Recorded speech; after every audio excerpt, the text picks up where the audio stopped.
is John Jones in his rehab physically? How long do you think before we see him again? Yeah, he's doing well. We'll see him soon. We'll see him either this summer or in the fall.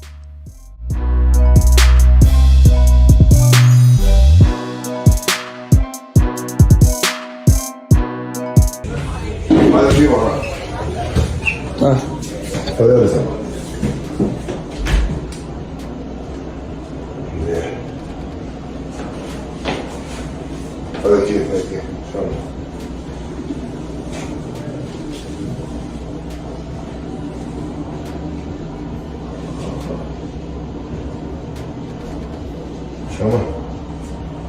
103. Forte.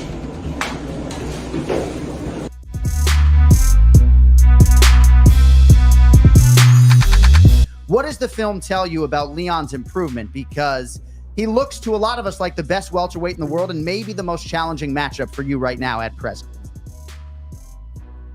I think the exact opposite. I don't think he is the toughest matchup for me. When I look at it stylistically, I think I'm his kryptonite. I think that the last couple fights he's had, he's been able to dictate the pace and dictate the distance, right?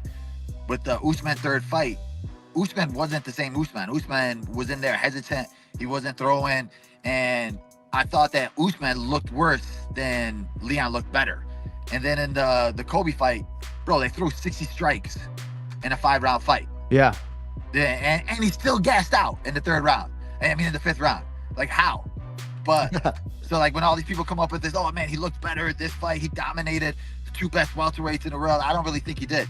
Yeah. And I'm going to show it. And honestly, when I do it, I'm going to make it look easy. And I think it's going to be another one of those things where people are like, man, maybe he had food poisoning or something. Maybe he's sick. Right. There has to be something that went wrong.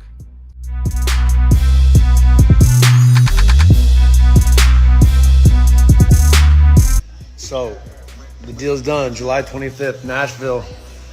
Karate Combat.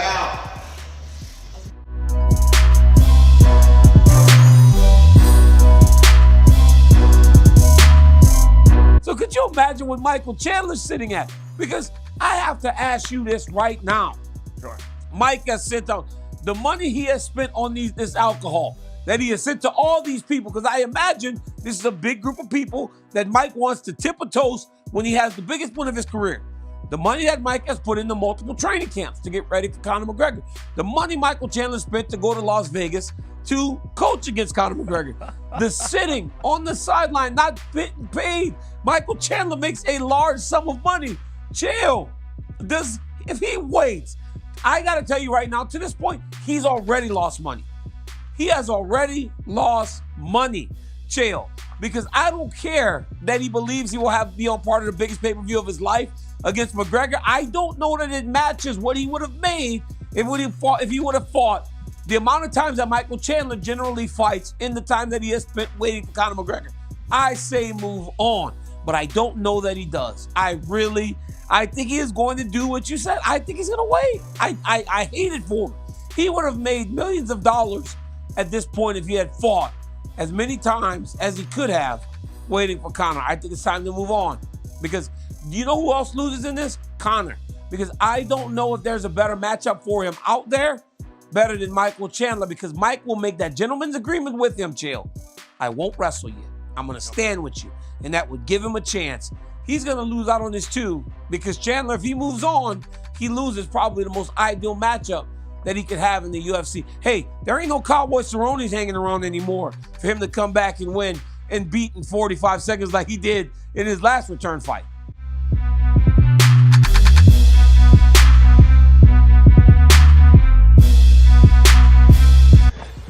Well, it's Monday morning. On the trail right now, getting my mind right, thinking about what has transpired over the last couple of days. Obviously, you guys saw it all.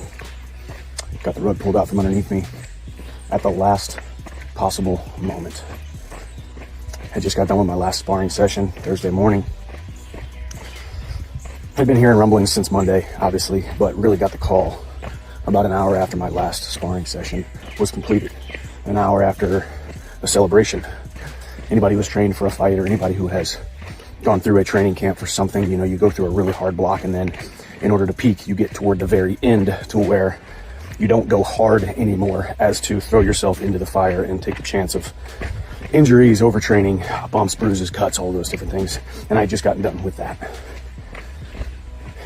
The happiest and healthiest and hardest to kill, most dangerous man I have ever been in my entire life. In that moment, to 30 minutes later getting a phone call that all of that was for naught. Or was it? Reminds me of the story about the man at the bottom of the hill, where God comes to him in a vision and says, I need you to push this rock. And the man pushes it and pushes it and pushes it. His shoulders are bleeding, his hands are bleeding. He is dead dog, tired, exhausted. Finally quits and looks up and says, God, why would you tell me to push this rock up the hill if you knew I wasn't going to be able to do it? And he said, son, you misunderstood what I said. I didn't tell you to push the rock up the hill. Just because the rock was at the base of the hill doesn't mean I was telling you to push the rock up the hill. I was just telling you to push the rock. Sometimes in life, the best thing that you can be is just obedient to the cause, obedient to the grind, obedient to the process. And the result is going to take care of itself. Whether that result is a letdown, whether that result is a delay, whether that result is a set of circumstances in which are out of your control. So what do I do now? A little bit of uncertainty in my life. When's this fight going to happen? What date would it be rebooked for? What venue? How bad is the injury? Reports have come out that it's not that bad, just needs a little bit of a delay, but it's still no guarantees. But I thrive in the no guarantees. Just a walk-on kid from High Ridge, Missouri, who has continued to trot in a forward trajectory, no matter what the opposition, no matter what the circumstances, no matter what the situation. It's not up to me to will outcomes into existence. It is up to me to do the work. We let the work talk. We do the work, and we do the work until we become undeniable. Don't you dare disrespect me by feeling sorry for me. Don't you dare disrespect me by having any kind of sympathy. Be emboldened by my situation. Be emboldened by my steadfastness and my immovability of hitching my dreams to a shooting star and continuing to move forward. If you've been on this journey with me for a long time, you know how I operate. You know where my mindset is, where my mental is. And it is nowhere near down in the dumps. I am emboldened by this test, and this test ain't done yet. And this test shall turn into part of my testimony. So we keep moving forward in the face of adversity with complete disregard to previous failures, previous setbacks, previous things outside of our control, and future opposition.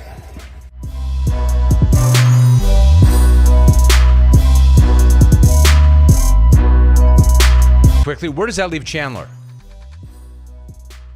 Chandler, I think poor Chandler wants to wait for Conor McGregor, man. And, but whatever he wants to do, if he wants to get a fight this summer, we'll do whatever he wants. He's one of the greatest athletes I've ever worked with. He's a good human being, and I like him a lot. Whatever he wants to do, we'll figure out for him. He's a good dude, man. Michael Chandler's really a good dude.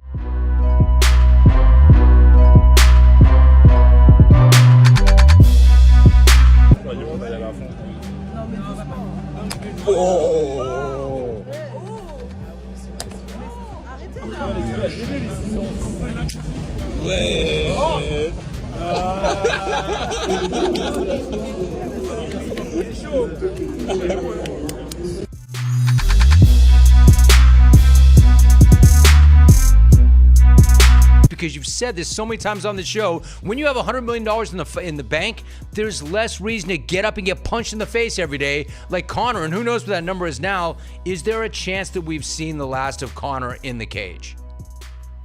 It's a great question. When guys get up to that, Conor's going to be 36 in July, and he's got plenty of money, and I don't ever look at it. I don't ever think that guys like that, John Jones, who knows? Maybe he'll fight again. Maybe he won't. Conor McGregor, maybe he'll fight again. Maybe he won't. You never know with some of the guys that get to that level. You never know if you're ever going to see him again. Quickly, where does that leave Chandler? Chandler, I think poor Chandler wants to wait for Conor McGregor, man. It's been 84 years